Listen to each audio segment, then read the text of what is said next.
Hello everybody, welcome to Awesome Rusty Bucket. Subscribe to the channel if you haven't already and drop a like on this video. I'm trying to hit 80,000 subscribers on that channel by the end of the year, so your subscription would be much appreciated. Also drop a like on this video, it only takes 1 second and makes a massive difference. Hot takes, let's get into it. DeRozan is an MVP candidate. He probably won't win it, but I wouldn't be surprised if he finished top 5. I would project that he probably gets 5th in MVP voting. There are 4 main guys right now, and I'm actually doing a video on my main channel that will come out later today after this one about the MVP candidates this year. So I do think DeRozan could finish top 5 in that conversation, but like he would be 5th. But yeah, DeRozan has been fucking unbelievable. He dropped 40 on the Lakers the other day, yesterday, not the other day. And I've loved watching DeMar DeRozan so much this year. I was never really a huge DeRozan guy. I enjoyed him to some extent because of his mid-range game, and you guys probably know, if you've been around long enough, you know I fucking love mid-range jumpers. Kobe fan growing up, you get it. But DeRozan never really quite got my grasp, but now that he's on my team, I adore this man. He's like my favorite player to watch right now. I enjoy watching him more than Zach LaVine, which I never thought would be the case. So yeah, DeMar DeRozan, and he's just been fucking great this year. Like, the guy didn't even get a max contract, and he's been a top 10-ish player in the league so far this year. So that's pretty phenomenal. Evan Mobley will be better than Anthony Davis ever was. You know, I will say that Evan Mobley, from a pure prospect perspective, to me looks very similar to what Anthony Davis did coming into the NBA, and I'd say they've performed relatively similar in their rookie seasons. So really, that just comes down to a matter of if Evan can really hit that potential, and honestly, Anthony Davis hasn't really achieved his potential to the fullest extent. So assuming that Evan Mobley does, then I would say peak Evan Mobley would be better than what we've seen of peak AD. That said, I'm not putting it out of the realm of possibility that AD figures his shit out and ends up being even better than we've already seen him be.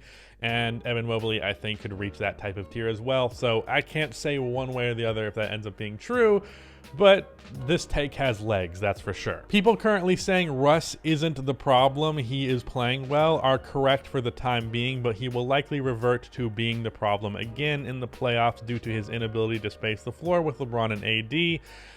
Yeah, I think that's kind of the pattern that we've come to expect with Russell Westbrook the past couple of years. As he starts off the season rough, is really good for the rest of the season, especially one streak towards the middle. And then playoffs come around and he's a little bit worse, if not a lot worse, depending on how you want to look at it. And especially with the fit thing, yeah, that's my biggest concern. Is I'm pretty sure the Lakers will make the playoffs, but how far they go really will come down to if Russell Westbrook hinders them a lot or not. We'll just have to wait and see. The 2000s as an era will continue to be underrated by new NBA fans because of the obsession with field goal percentage and point per game.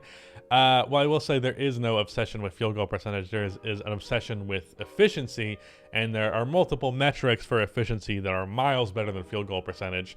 But points per game, I do think that's something that needs to be taken into account more, especially when we're talking relative to pace. I think a lot of the reason why people had the gall to say that Anthony Davis was better than Tim Duncan was because they were not taking pace and space into consideration. Tim Duncan is not much worse of a scorer than Anthony Davis. I'll give you that he's a little bit of a lower tier by a slim margin, but way better playmaker, way better defender, all that. But the reason why it seemed like a large margin is there's just way more possessions and spacing is so much better. So the point per game difference is substantial in AD's favor, but it's not necessarily because he's that much better of a scorer. And that factor really is not taken into account nearly enough, especially when we're comparing to modern players to former players. Like, averaging 30 a game isn't really that huge of a deal in today's game. I believe like 3 players did that last year, but in the 90s or in the 2000s, like maybe 1 player would do that, and that player was like ridiculously good. Peak Nikola Jokic is better than Larry Bird. Jokic so far scores at a higher rate on better efficiency. He play makes better, rebounds better, and the gap between their defense is negligible. He also improves in the playoffs. Well, while Larry Bird has some instances of underperforming in the playoffs, there's one finals in particular that stands out to me. Was it against the Rockets that I'm thinking of that they played? I don't remember who it was. I know there was one series where he didn't win MVP, finals MVP, because he shot like 35%. But in general, Larry Bird is a good playoff performer too, so I don't know that that's necessarily a dig. But when it comes down to it, I would say scoring-wise, they're probably in a similar-ish tier. Playmaking-wise, they're probably in a similar-ish tier. Rebounding-wise, they're probably in a similar-ish tier. I'd say Jokic is a little bit better of a playmaker, actually. And if anything, Bird is a better rebounder because he was a smaller player but averaged basically similar boards. I don't have a strong feeling one way or the other. I could definitely agree to the statement that Jokic is kind of like if Larry Bird was a center. And that kind of, I'd say Jokic is a good example of how people acting like Larry Bird would be bad in the modern NBA are ludicrous.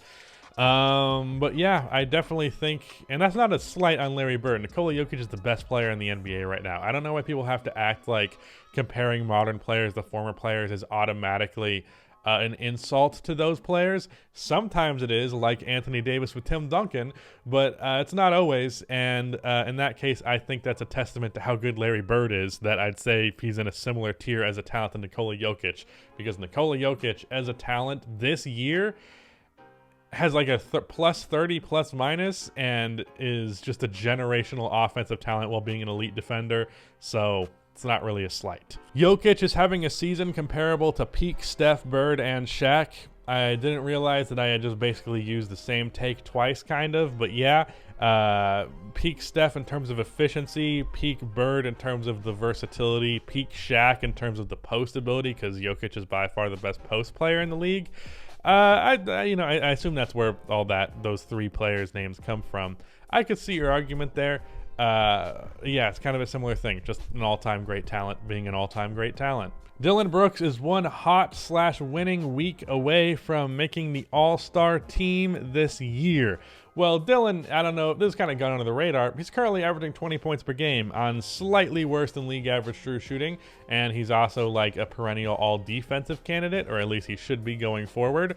So yeah, I'd say if the Grizzlies were like got their way up to like the 4th seed, they might even be there right now. I'm not actually sure.